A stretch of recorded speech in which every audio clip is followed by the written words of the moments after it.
할렐루야. 네. 여러분들 평생에 잊지 못할 그런 말들이 좀 있나요? 평생에 잊지 못할 그런 말들이나 또 생각들, 사상들 또는 노래 같은 것도 있고요. 여러분들에게는 혹시 그런 게 있으세요? 있으세요? 없으세요? 평생에 기억에 남는. 이건 언제든지 이렇게 잊혀지지 않는 그런 것들을 얘기해요. 잠시 좋았다가 마는 거 말고. 예.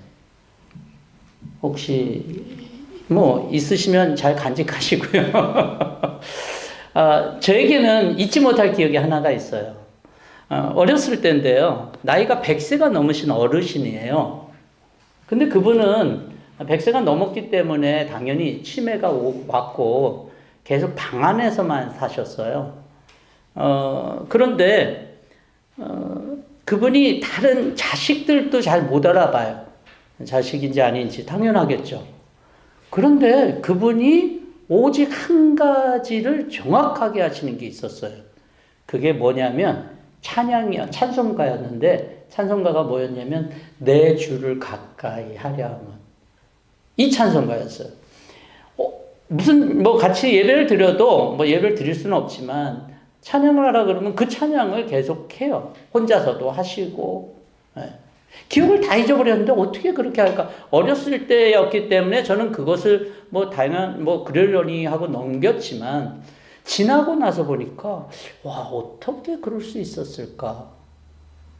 네, 모든 기억이 다 잊어버렸는데 오직 그 찬송 내 주를 가까이 하려 함은 제가 그래서 그 찬양을 조금 좀 멀리한 경향이 있었어요. 왜냐하면 그 찬양이 천천히 하면 너무 길거든요. 4절까지 있어서. 그래서 제가 그게 기억이 나요. 그 어르신은 그걸 그렇게 기억에 남았었는데 저는 좀 그 당시에 그게 너무 길어서 좀 싫었던 기억이 나요. 우리가 돌아보면서 인생에서 가장 중요한 게 뭘까라고 하는 것을 우리는 가끔씩 생각할 시간이 있을 것 같아요. 과거를 돌아보면서 정말 중요한 것이 무엇일까라고 하는 그런 것을 우리가 돌아보면서 앞으로의 방향을 정하거나 또는 나를 좀 반성하면서 좀 나를 돌아보는 어떤 그래서 중요한 것이 사람마다 조금씩 10대, 20대, 30대, 40대, 50대, 또 60대 이렇게 하면서 조금씩 변해요. 그런데도 그렇게 변하지 않는 것이 그 사람에게 있다라면 변하지 않는 말, 누군가한테 들은 말이라든지 아니면 사상적인 거라든지 아까 말씀드렸던 그런 찬송과 같은 음악이라든지 그런 것들이 계속 남는다라면 우리 이렇게 생각할 수 있겠죠. 간단하게는 그게 그 사람에게 굉장히 중요하게 여겨졌었구나라고 하는 거겠죠. 그렇죠? 오늘 시편 108편은 여러분들 다윗의 찬송시라고 되어 있는데 108편을 여러분들이 이렇게 저랑 봉독할 때 조금 이상하지는 않았나요? 108편인데 굉장히 좀 익숙하다. 시편 108편 그러면 여러분들 연관될 게 없는데 오늘 읽었던 내용을 쭉 이렇게 보면 어디서 많이 봤던 글인데 이게 108편에 있었나? 이런 생각이 들지 않는지 모르겠어요. 왜냐하면 이 108편은요 다른 시편과 다르게 다윗이 굉장히 많이 시편을 지었잖아요. 근데 108편만큼은 이전의 시편을 반복해서 구성한 거예요. 두 개의 시편을 조합한 거라고요. 앞에 시편은 여러분들이 잘 아는 시편 57편의 시편이에요.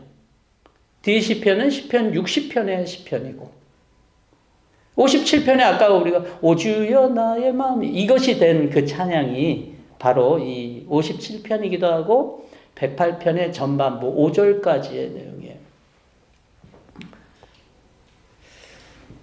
그래서 시편 57편 7절에서 11절에서 가져왔고 시편 60편 5절에서 12절에서 각각 가져왔어요. 이 시는 당시에 일어난 일을 쓴 게 아니라 다윗이 자신의 옛날을 생각하면서 당연히 굉장히 시편을 많이 썼을 거 아니에요.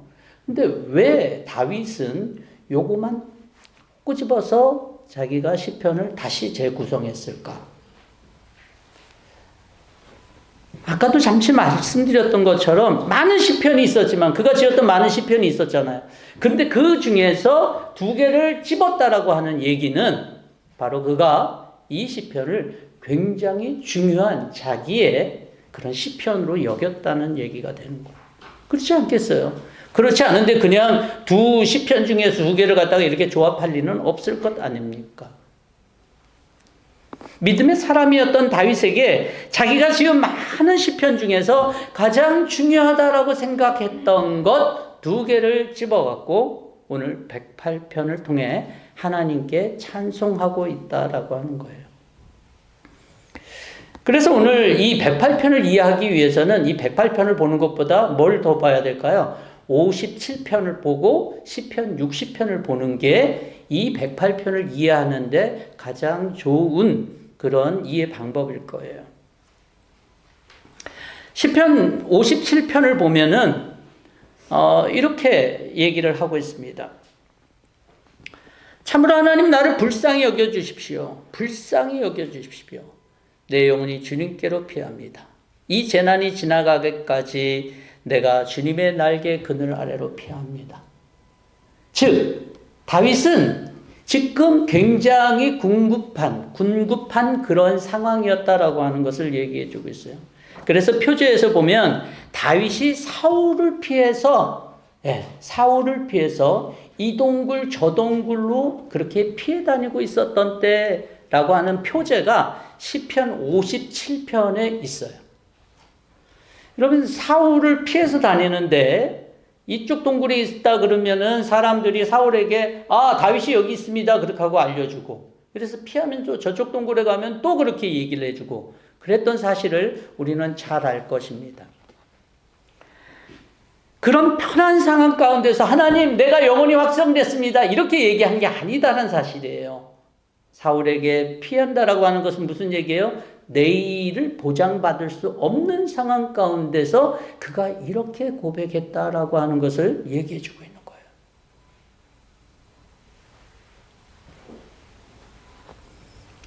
다윗은 흔들릴 수 있는 자신의 삶 속에서 흔들리고 있는 세상 속에서 흔들리지 않는 믿음의 고백을 지금 하고 있는 것입니다.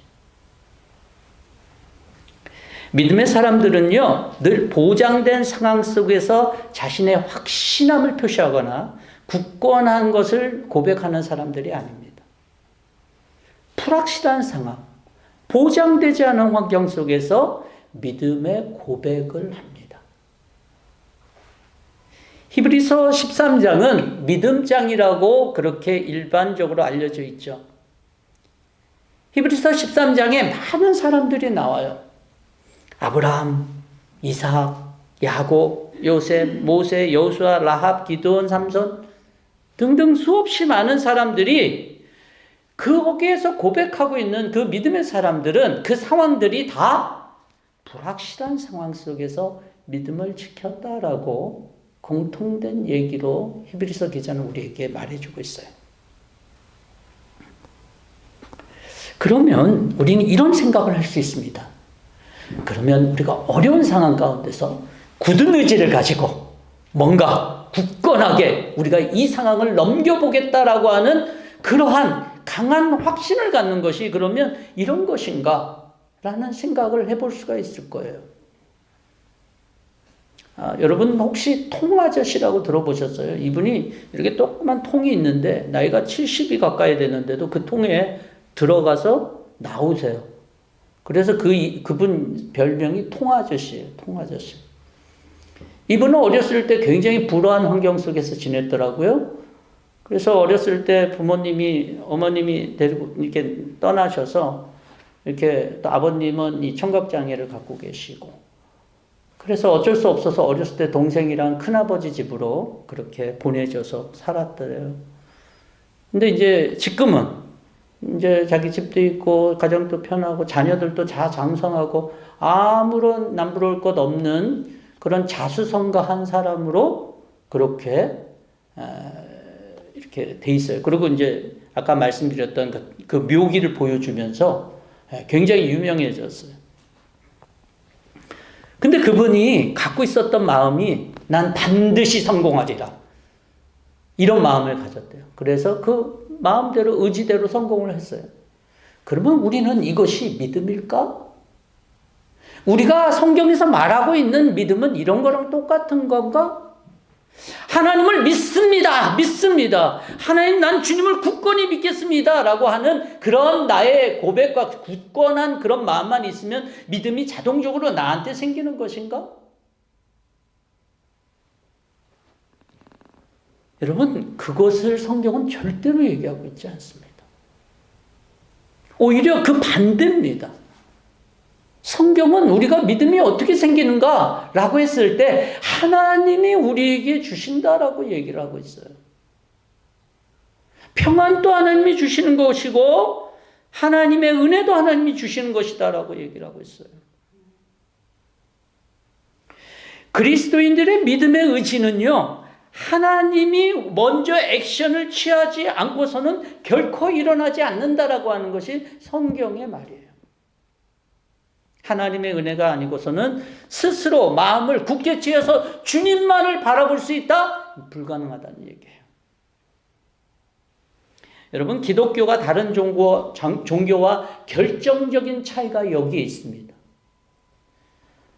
기독교 모든 종교를 비교해 보세요. 심지어는 샤머니즘을 비교해 보셔도 모든 신이 일을 하지 않습니다.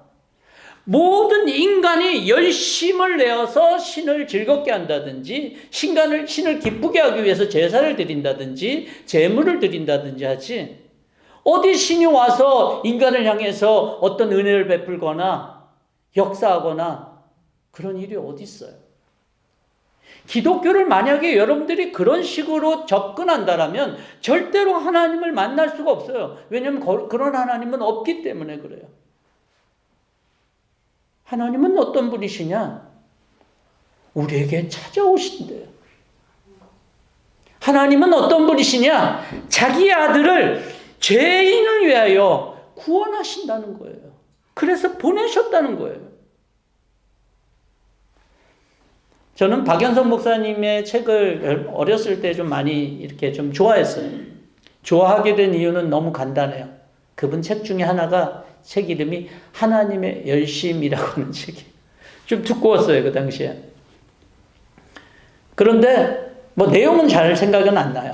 기억력이라는 게 그래요. 이렇게 너무 많아갖고 생각나는 거 잘 아니거든요. 그 표지, 하나님의 열심.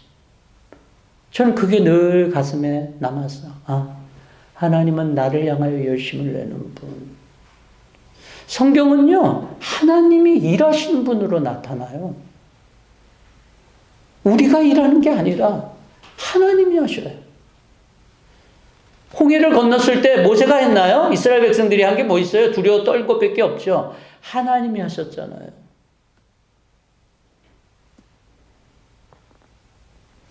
여러분, 우리가 그 구약의 말씀을 믿는다라면, 아, 나에게도 하나님이 하시지.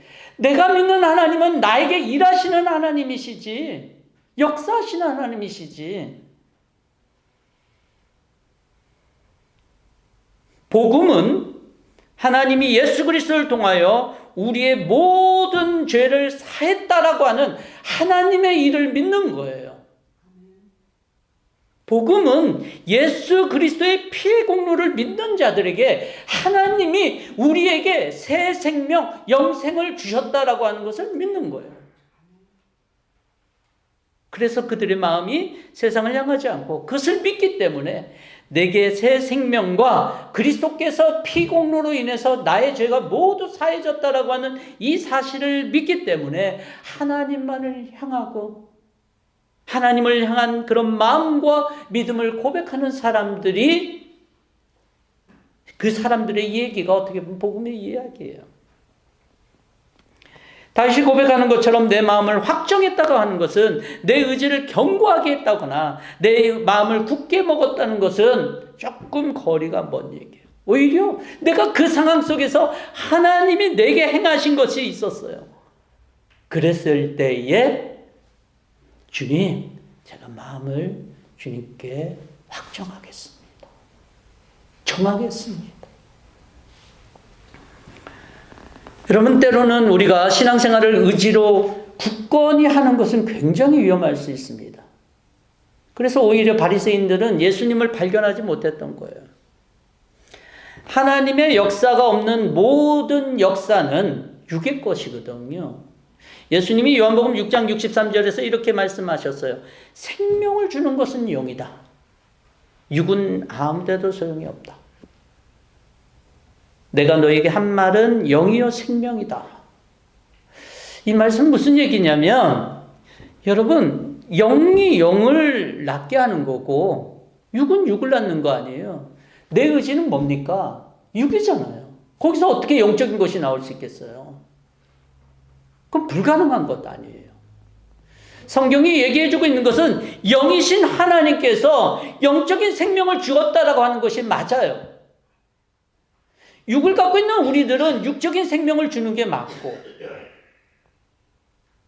내 의지는 육인데 육으로 아무것도 이룰 수 있는 것은 없다라고 하는 것이 바로 성경의 말씀이에요. 하나님이 허락하시지 않으면 우리의 영은 변하지가 않습니다. 그래서 하나님의 영이 우리 영 가운데 부어질 때 우리의 마음이 주님을 향하고 우리의 마음이 주님께로 확실히 정할 수 있다는 거예요. 근데 어떤 것이 이건 하나님의 그 역사인데 그러면 어떤 것이 도움이 될까라고 하는 거예요. 2절에 보면 검은 고야 수구마 깨어라 내가 새벽을 깨우련다.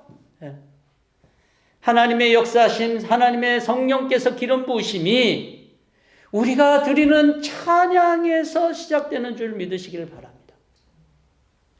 여러분, 찬양이 하나님의 역사심과 하나님의 일하심을 드러낼 수 있는 너무나도 놀라운 통로예요. 3절에서는 주님, 내가 만민 가운데 주님께 감사드리며, 감사와 찬양은 동절의 양면과 같은 거죠. 여러분, 우리가 검은 것도 수금도 못 다룰 수 있잖아요. 저는 기타를 치지만 기타 못 치는 분도 있고, 여기 조 집사님 피아노 치지만 피아노 못 치는 분도 있고, 어떤 분들은 뭐 찬양을 하려니까 내 목소리가 나빠서요. 못하겠어요. 예. 그렇다고 찬양을 못 부르는 거 아닙니다. 주님을 찬양하고자 하는 것이 주님의 성령이 우리 가운데 부어지는 놀라운 역사를 시작하는 것이다라면 여러분 우리는 누구든지 하나님을 찬양할 수 있도록 지어졌다라고 하는 사실을 분명히 인정해야 돼요. 이사야서는 나의 백성을 지은 목적이 하나님께 찬송하기 위해서 지었다라고 얘기를 하고 있거든요. 잘 부르는 것, 그것은 음악적인 기준이죠. 영적인 기준은 아닐 거예요. 잘 부르는 것은 음악가들이 하는 거죠. 예. 때로는 그 잘 부르려 하다가 내 마음속에 진실은 없어지고 잘 부르려고 하는 마음만 남을 수도 있거든요. 그래서 저는요, 음악가들이 찬양하기는, 진짜 찬양하기는 더 어려울 거라고 생각해요. 왜냐하면, 저도 뭐 찬양을 인도하지만, 찬양을 인도할 때 여러분, 뭐 삑사리라 그러잖아요. 박자를 놓치거나. 그러면 신경이 쓰일까요, 안 쓰일까요? 쓰이죠. 찬양을 준비한 사람 입장에서는 그런 게 신경 쓰여요. 소리의 크기, 음정, 박자, 이런 것들이 다 신경 쓰여요. 근데 온전히 그 찬양으로 하나님 앞에 올려드리는 데 있어서는 내가 거기에 마음이 있다라 그러면 하나님께 올리는 찬양의 순간들을 우리가 잊어버릴 수 있잖아요. 아까 말씀드렸던 그 어르신은 음정 박자가 확실하지가 않죠, 당연히. 굉장히 그래서 느리게 부르셨다 그랬잖아요. 그래서 제가 그 찬양이 너무 길어갖고 좀 그랬다 그랬잖아요. 그렇지만 그 마음속의 기억은 오직 하나님 앞에 내 주를 가까이 하려 함은 이 찬양의 고백이 그 마음속에 남아있었고 저는 그 찬양은 지금도 진짜라고 생각해요. 100세가 넘은 그의 믿음의 고백이라고 저는 믿습니다. 여러분들이 찬양을 한다는 것은 내 마음이 주님께로 향하고 주님이 주신 은혜로 모든 상황 속에서 하나님만을 바라보겠다라고 하는 내 마음의 내놓음이잖아요. 사도 바울이 신라와 감옥에 갇혔을 때 그가 밤중에 찬양했어요. 그때 찬양은 어땠을까요? 여러분, 기록적으로 뭐 음정이나 뭐 이런 것들이 있었던 찬양은 그로부터 훨씬 뒤에 이렇게 발달됐고요. 예전의 찬양이 어땠는지는 뭐 정확하게 고증할 수는 없겠지만 적어도 지금과 같이 우리가 아까 전에 우리가 찬양, 오주여 나의 마음이 했던 그런 찬양은 아니었을 거예요. 그런데 그 찬양이 진짜 찬양이 됐을 때 어떤 역사가 일어났어요? 감옥문이 열렸어요. 놀라운 일 아닐까요? 어떻게 하면 우리가 찬양다운 찬양을 할 수 있을까? 다윗은 하프를 타는 사람이었어요. 그는 조금 그런 부분에 대해서 익숙한 사람이었고, 그런데 그는 하나님 앞에서 이 찬양이 얼마나 놀라운 역사를 하는 것인지, 그래서 우리보다 조금 더 나은 경험을 갖고 있었던 것 같아요. 그런데 음정이나 검은고나 무슨 수금과 비파 이런 것들은 중요한 게 아니죠. 진짜 하나님 앞에 찬양하는 것. 그래서 저는 거칠고 투박하고 음정이나 박자가 좀 그래도 우리가 주님 앞에 전심을 다해서 주님을 찬양하는 시간이 참 중요하다고 생각해요. 우리가 예배 때 이제 처음 시작할 때 우리가 찬양을 하잖아요. 그럴 때 얼마나 이 앞에 있는 사람이 잘하냐 보자 이게 아니에요. 그 시간은 내가 하나님을 향하여 내가 찬양하는 시간이잖아요. 이 찬송과 가사의 이 모든 것들이 하나님 앞에 그렇습니다. 아멘하고 할렐루야 하는 시간이잖아요. 그렇게 찬양해서 여러분들이 그런 영적인 하나님의 은혜가 거기 통로를 통해서 이렇게 열리고 하나님의 은혜가 여러분들한테 흘러넘치는 시간이 됐기를 간절히 바랍니다.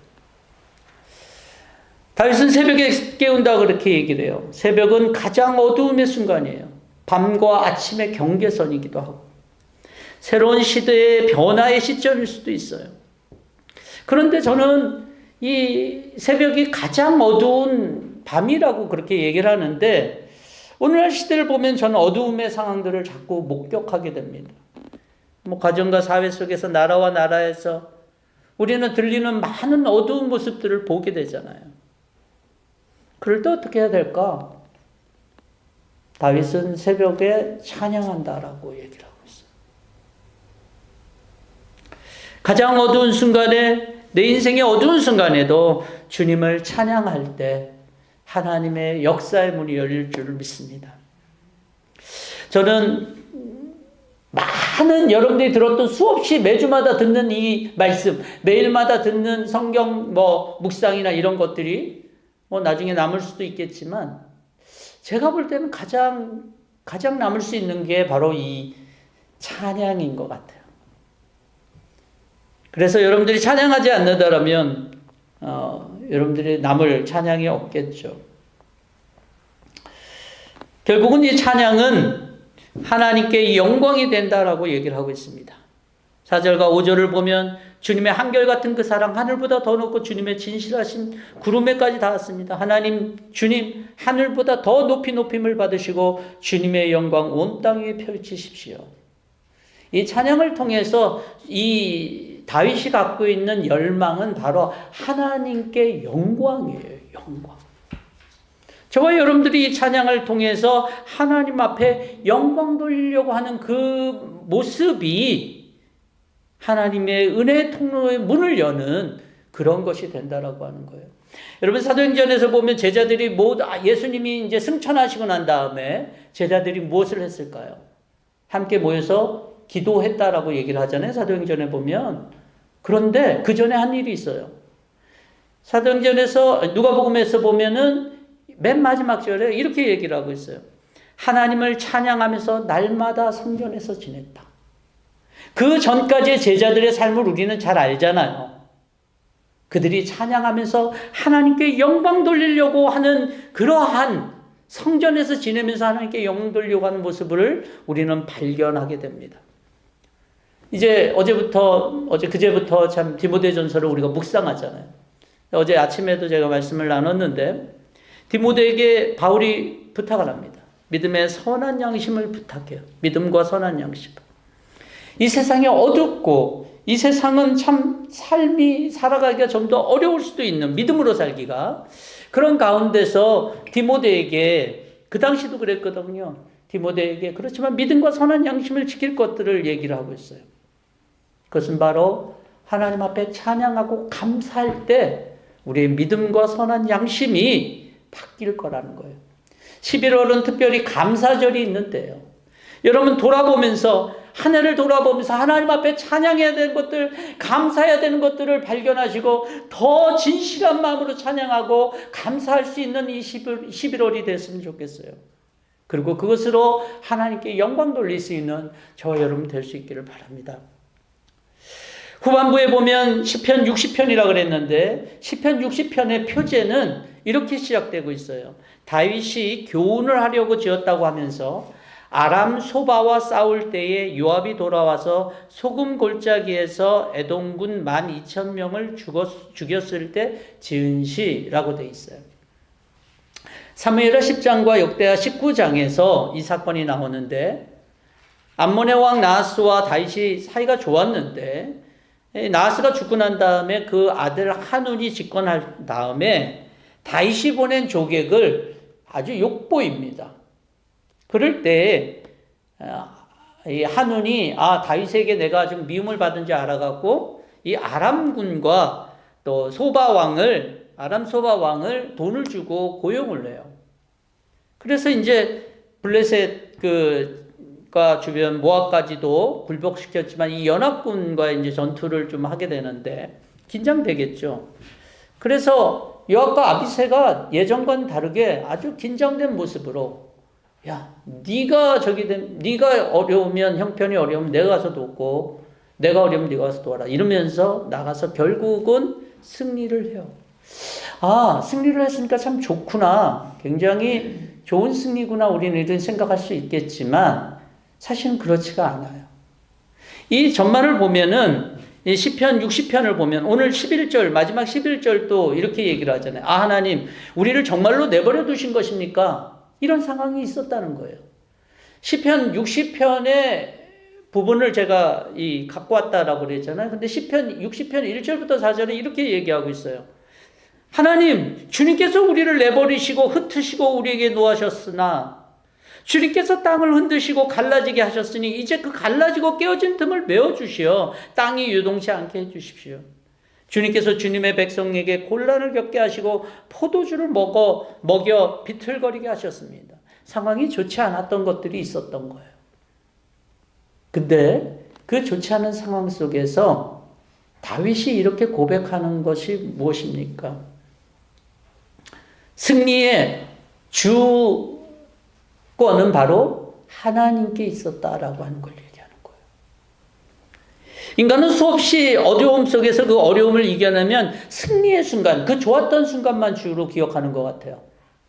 엄마가 아기를 낳잖아요. 교통의 순간이 얼마나 참 깁니까? 굉장히 고통스러워요. 그래서 그 마지막 순간에 남편한테 욕하는 그런 분들도 있대요. 저는 당해보지 않아서 모르지만 옆에 있어는 봤기 때문에 고통스러운 건 알아요. 근데 아이를 낳자마자 그 고통이 다 없어지고 다시 낳아야겠다 이렇게 얘기하는 분도 있대요. 물론 그렇지 않은 분들도 있지만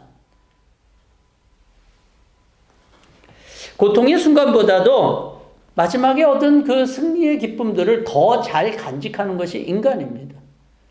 그래서 우린 지난 시간 속에서 고통 속에서 하나님의 도움이 있어도 그 승리의 순간만을 기억하기 때문에, 지금 괜찮은 현재 순간만을 기억하기 때문에 예전에 고통스러웠던 그 모든 것들을 다 잊어버리고 고통 가운데 함께했던 주님을 다 잊어버리기가 쉬운 그런 인간의 본성을 갖고 있어요. 그래서 예전에 막 하나님께 매달리면서 기도했던 사람들이요, 문제가 해결되면 사실 기도하는데 그렇게 좀 소홀히 하는 경우도 좀 많이 봐요. 하나님을 찾지 않는 경우도 있고. 근데 이게 보통 사람들이에요. 근데 다윗은 달랐어요. 그 어려운 가운데서 하나님이 누구였는지를 정확하게 기억하고 있어요. 하나님이 그 어려운 순간에 도움이 됐고 그분은 그 역사를 이루신 분이었다라고 하는 거예요. 7절부터 보면 내가 세겜을 나누고 숫꽃 골짜기를 측량하고 길르앗도 내 것이고 므낫세도 내 것이고 에브라임 나의 머리에 쓰는 투구요 유다 나의 통치 지팡이다. 여기에서 보는 세겜과 숫꽃은요, 여러분 요단강을 중심으로 좌편, 그러니까 우리가 보통 이스라엘이라고 하는 곳에 있는 땅이 바로 세겜이고 그 다음에 우편 동쪽 땅에 있는 것이 숫꽃인데요. 이것은 이스라엘 당시에 다윗 당시에는 사실은 이스라엘이라고 하면은 요단 서편만을 얘기해요. 지금 있는 지역처럼. 그렇죠? 요단 동편은 이미 다른 때 쪽에서 이렇게 많이 지배를 했고, 이 요단 동편은 언제부터 나오냐면 이스라엘이 처음으로 하나님께 땅 분배 받았을 때, 예. 그랬을 때 요단 동편의 므낫세와 지파 두 지파 반이 거기를 차지하고 있었잖아요. 그러니까 이 지금 세겜과 숫꽃을 나누시는 하나님이라고 하는 것은 바로 출애굽 당시에 처음으로 이 땅을 갖다가 그들이 정복하고 그들의 어떤 하나님이 주신 땅으로 이렇게 받았을 때를 지금 다윗은 얘기를 하는 거예요. 더군다나 길르앗이나 므낫세는 요단 동편 쪽에 있는 땅이고 에브라임과 유다는 요단 서편 땅에 있는 땅을 얘기해요. 그것을 누가 통치하신다? 하나님이 통치하신다. 그리고 그뿐만 아니라 모압과 에돔과 블레셋을 격파시키시는 하나님. 하나님은 우리도 하나님의 것이지만 이 세상도 하나님의 것으로 다스리시는 분이다라고 하는 그런 얘기입니다. 이 얘기는 여러분 무슨 얘기냐면 하나님은 모든 것들을 다 행하시는 주님이심을 다윗이 기억하고 있다는 거예요. 출애굽기 19장 5절에 보면 하나님이 이렇게 말씀하십니다. 세계가 다 내게 속하였나니 너희가 내 말을 잘 듣고 내 언약을 지키면 너희는 모든 민족 중에서 내 소유가 되겠고 시편 48편 2절에서 터가 높고 아름다워 온 세상이 즐거워하며 큰 왕의 성 곧 북방에 있는 시온산이 그러하더라. 하나님이 다스리시는 것이 모든 것이다라고 하는 거예요. 이것이 바로 뭡니까? 하나님의 주권을 나타내는 거예요. 여러분 온 세상의 통치자가 하나님이라는 사실이 이 다윗이 기억할 만한 것이었다라고 하는 거예요. 저와 여러분들은 나의 삶만 다스리시고 또는 어떤 일부분만 다스리시는 하나님을 믿고 있지는 않습니까? 여러분 아니에요. 그건 틀렸어요. 정말 잘못됐어요. 이 세상의 모든 것을 통치하시고 다스리신다는 거예요. 하나님은 주권을 가지시고 모든 일들을 다스리시는 분이에요. 삶의 승리에서 우리가 기억해야 될 것이 있습니다. 다윗은 삶의 승리를 그에게 가져졌던 것들을 보면서 그가 기억하고 있는 부분들은 바로 하나님이 다스리시는구나. 저는 10월 27일 날 한국에서 집회를 보면서 너무 도전됐어요. 많은 사람들이 그래도 순수한 목적을 가지고 모였구나 라고 하는 것을 좀 볼 수가 있었고 또 제가 어저께 제가 지난주에 광고는 안 했지만 저희 교단에 스라이브라고 하는 그러한 이 교육 파트가 있는데 거기에서 하는 세미나가 이 패터슨에서 있었어요. 그래서 아침 9시부터 3시까지 거기 있었는데 거기에 집회 참석한 사람들을 보면서 그 사람들이 하나님의 주권을 인정하고 하나님의 나라를 소망하고 같이 기도하는데 참 도전이 많이 됐어요. 하나님이 역사하시겠다라는 생각을 했어요. 여러분 하나님의 제한되어 있는 지역은 없습니다. 저와 여러분들이 믿음으로 다시 한번 기억해야 될 것들은 이 온 땅을 다스리고 온 세계를 다스리시는 하나님이 나의 하나님이다라고 하는 이 고백이 저와 여러분들의 고백이 될 수 있어야 될 거예요. 다윗은 평생에 자신의 삶의 가장 중요한 장소를 성소로 정했는데 하나님은 7절에 보면 그 성소에서 말씀하셨다라고 말하고 있어요. 여러분 오늘도 우리가 성소에서 하나님 이 땅의 모든 것을 다스리는 분은 하나님이다라고 하는 사실을 저와 여러분들이 고백하며 하나님께 영광 돌릴 수 있기를 바랍니다. 다윗은 평생에 걸쳐서 기억하고 있는 이 두 가지가 저와 여러분들에게 있어서 정말 하나님은 내 마음에 확정되었습니다. 정했습니다라고 하는 다윗의 고백이 저와 여러분들의 고백이 될 수 있기를 주의 이름으로 축원합니다. 같이 함께 기도하겠습니다.